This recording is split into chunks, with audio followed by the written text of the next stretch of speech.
मेरे प्यारे बच्चे, जय हिंद, वंदे मातरम। आज मैं वही पढ़ाऊंगा जो कल पढ़ाया था, उसी से आगे बढ़ा रहा हूँ। भारत के पहाड़, पठार और पहाड़ियाँ, पर्वत, यही चैप्टर है। सबसे पहला क्या है बेटा? पश्चिमी घाट। पश्चिमी घाट भारत का एक पर्वत श्रृंखला है जो भारत के मानचित्र के पश्चिम में स्थित है। कितना किलोमीटर लंबा है? ये जो पश्चिमी घाट है, ये पर्वत जो है 1600 किलोमीटर लंबा है। औसत ऊंचाई इसकी कितनी है? यानी पश्चिमी घाट की औसत ऊंचाई कितनी है? तो 1200 मीटर है। इसका दूसरा नाम क्या है? पश्चिमी घाट का दूसरा नाम क्या है बेटा? तो आंसर है सह्याद्री। ये जो 16 डिग्री का उत्तरी अक्षांश रेखा है, वह सह्याद्री जो पर्वत है, इसको दो बराबर भागों में बांटती है। सह्याद्री पर्वत को यानी पश्चिमी घाट को दो बराबर भागों में बांटती है।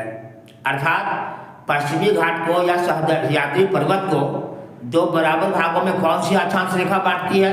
आंसर है 16 डिग्री उत्तरी अक्षांश रेखा। इसको कहते हैं उत्तरी सह्याद्री और दक्षिणी सह्याद्री। अब आ जाइए, उत्तरी सह्याद्री की सर्वोच्च चोटी कौन सी है? तो आंसर है कालसुबाई। उत्तरी सह्याद्री की सबसे ऊंची चोटी है कालसुबाई। दक्षिणी सह्याद्री की सबसे ऊंची चोटी कौन सी है? तो दक्षिणी सह्याद्री की सबसे ऊंची चोटी है कुद्रेमुख। ये इलाका बहुत फेमस है, याद रखिएगा। ये है आपका पश्चिमी घाट। अब आ जाइए दक्कन का पठार। दक्कन का पठार कहाँ है बेटा? तो मैनली महाराष्ट्र में है। महाराष्ट्र में है। यह बेसाल्ट चट्टान का बना हुआ है। ज्वालामुखी चट्टान का जो है बेसाल्ट से बना हुआ है। बेसाल्ट से बनने के कारण यहाँ काली मिट्टी पाई जाती है। जहाँ भी बेसाल्ट का चट्टान मिलेगा वहाँ काली मिट्टी मिलेगी। इसका जो पूर्वी भाग है, यानी किसका? दक्कन के पठार का जो पूर्वी भाग है, उसे विदर्भ कहा जाता है। तो आपसे पूछेगा विदर्भ कहाँ है, विदर्भ प्रदेश कहाँ है? तो याद रखिएगा महाराष्ट्र में है। और किसका यह पूर्वी भाग है? तो दक्कन के पठार का पूर्वी भाग है जो महाराष्ट्र में स्थित है। अब आ जाइए आप धारवाड़ का पठार। धारवाड़ का पठार कहाँ है बेटा? तो कर्नाटक में है। यह बाबा बुदन की पहाड़ी यहीं पे है। ब्रह्मगिरी की पहाड़ी भी यहीं पे है। ये जो बाबा बुदन की पहाड़ी है, यह लौह अयस्क के लिए भारत का सबसे फेमस स्थान है। यहाँ खूब लोहा का अयस्क जो है मिलता है। नीलगिरी की पहाड़ी कहाँ है बेटा? तो आंसर है तमिलनाडु में है। नीलगिरी की पहाड़ी तमिलनाडु में है।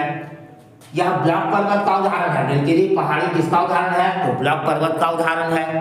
नीलगिरी पहाड़ी की सबसे ऊंची चोटी कौन है? तो नीलगिरी पहाड़ी की सबसे ऊंची चोटी है दोदा बेटा।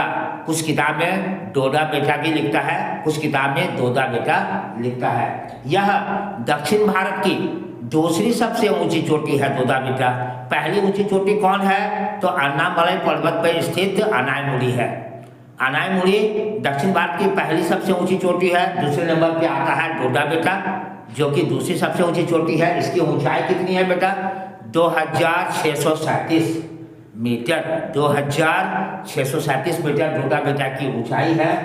इसी पहाड़ी में, नीलगिरी की पहाड़ी में ही उटकमंड जो है स्थित है। उटकमंड एक बहुत ही पहाड़ी इलाका है, बहुत ही खूबसूरत इलाका है, बहुत अच्छा यहाँ का वेदर है।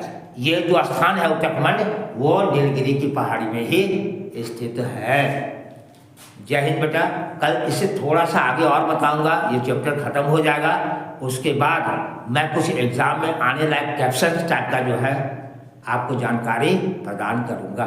जय हिंद, वंदे मातरम बेटा।